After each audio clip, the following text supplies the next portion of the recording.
Alright, I know what you're thinking. Who is this guy and why is he on a treadmill with a mic in his head and his hat? Well, I know most of you guys are going to click away from this video. Not a big deal. But those of you who stay, my name is Jonathan. Nice to meet you. I like to do topic based videos in a gym setting. So I like to keep the aesthetics there, but also go over stuff that I feel are interesting and really diagnose them. For this video, the topic for today is, should we check on them? So let's get right into it. This video will include talking, and so let's get into it. This video will include some dialogue and some gym aesthetics. So this is going to be your reminder that if you haven't called that one friend that's been a little bit more distant lately, now is the time. Just understanding that you yourself might not always be 100%, but still doing mental checks on yourself are a big thing. So if we do it for ourselves and realize that we're not perfect and we're constantly telling ourselves what we can do to help ourselves out, why not push that onto one of your friends? Guy, girl, whatever. And not just a regular, hey, how are you doing? More of a, hey, how's everything going? I noticed you haven't been feeling or looking like you normally do. So I just want to check on you. A text message, a phone call can go a very long way. I know it as a man. I know how much I would appreciate or just be in so much joy if I had got that conversation. There's a lot of those things that I could be working on and worried about, but if I get that text message or phone call, I might not answer the phone call. I might not answer the text message right away. That's just normal life. But just knowing that someone took the time out of their day to write it up or to hit dial and let the phone ring the whole time, that just gives you the little sense of there's people out there that care. I heard this saying, I would rather hear your thoughts in person than have to carry you in your funeral. And it's so sad to think that this may be one of those times, but you never know when you're going to see that person again. If you're really a good friend, or you really want to work on being a better friend, reach out. Even if it's a family member, reach out. Talk to them. Be there. Acknowledge them. Because what are they going to do in return? The exact same thing. We want people who actually understand us. Not people who are just going to be there because they need something. Not just the people that are going to be there because they want to just mess with you or just hang out or just pass the time. It's real things that are going on with us.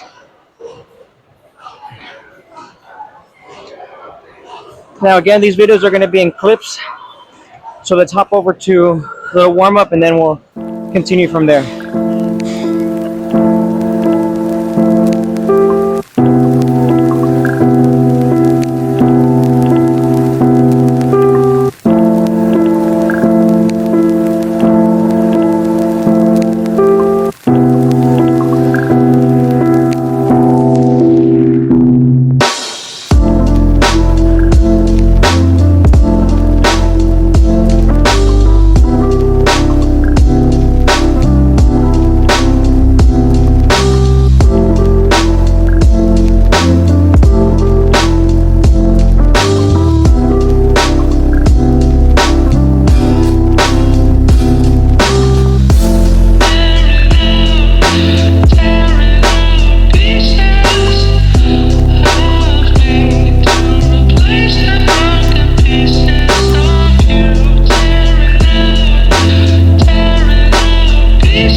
right, guys. So, oh, excuse me.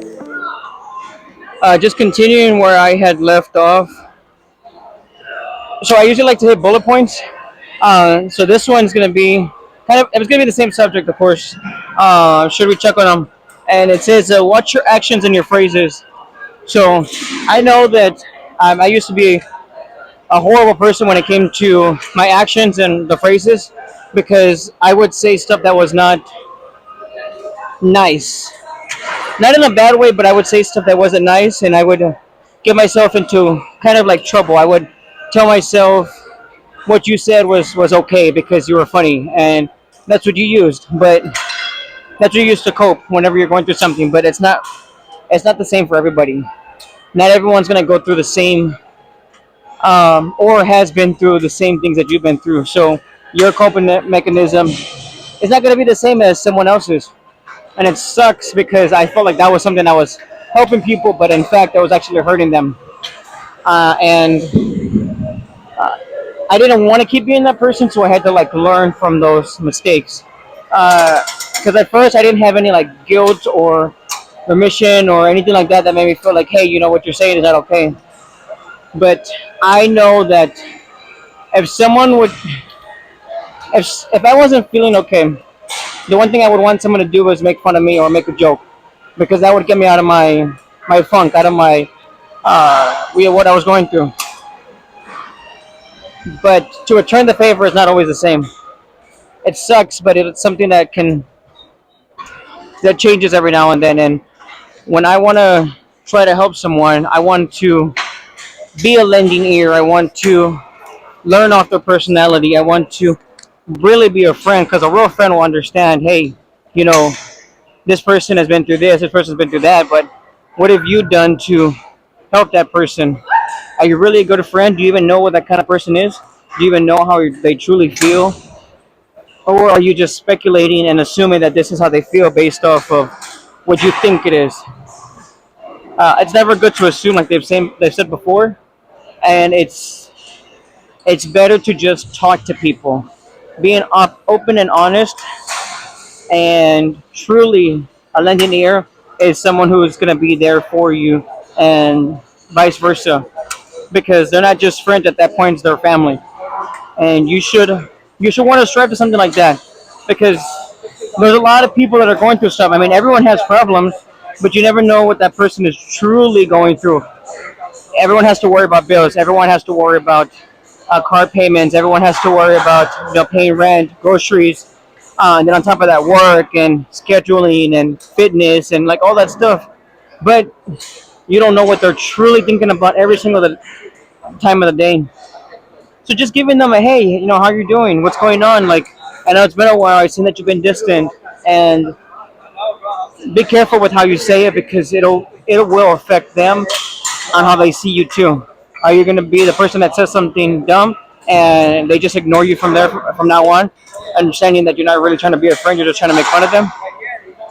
Because if someone did that to me, I'd put them on my friend list and I'd call them family at that point. But not everyone's like that.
All right, guys. So we are at the end of the video for today, and if you guys liked my content, by all means, Give me a like, subscribe, or even share it with your friends if there's something that you feel is helping you or beneficial.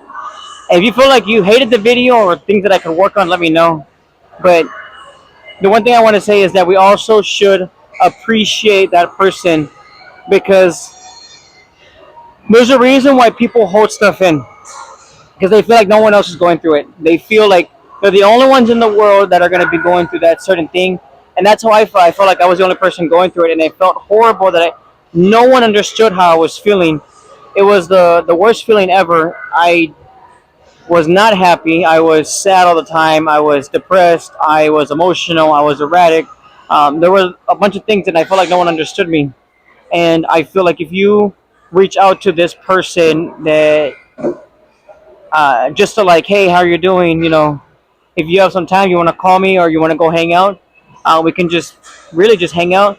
Then you start understanding that it's not like, you start realizing that that person's going to open up to you, and you might be that person that they need, that they want to go to, that they realize that it's not, they're not the only person in the world, or that they can talk to someone who understands. Myself, I go to God, I go to my wife, I go to my pastors, but be whoever you want to be whatever you want to be, but reach out to them, because you never know what can happen. You never know what someone is going through, and appreciate that person that's holding it in. The people who hold in so much are honestly the best people in the world, because they know how to control their emotions. They know how to survive. They know how to change it up in a second so that they can make sure everyone else is okay before themselves. They're very humble. They're very honest. They're very open when you let them be open.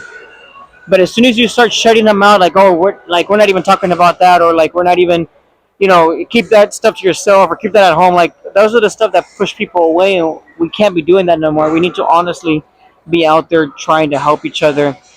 We need to be out there reaching out to each other. We need to be helping each other every single day. And I just talked with someone, and they opened up a lot about how they were going through something online publicly. And I just went up to them and tell them that I appreciate that they did that, because it helped me understand that I'm not the only person out there going through that. So you might not have reached out to me, but I feel like I'm a person that can just say thank you for that. It helped me. And she came back up to me and just said that she wanted to give me a hug, and it felt like it was so nice and genuine. It wasn't just like, oh, that's nice, you're going through it too, whatever. Like, honestly felt it, and it was the best feeling. I wish the best for her. I hope that she and her soon to be husband have the best life ever, because if you're this open in general, then you can understand, and you're starting to realize how you can work with your emotions. You're not just letting them take over or mess with you. That's my video for today, guys. Like I said, I hope you guys enjoyed it, and I'll see you on the next one.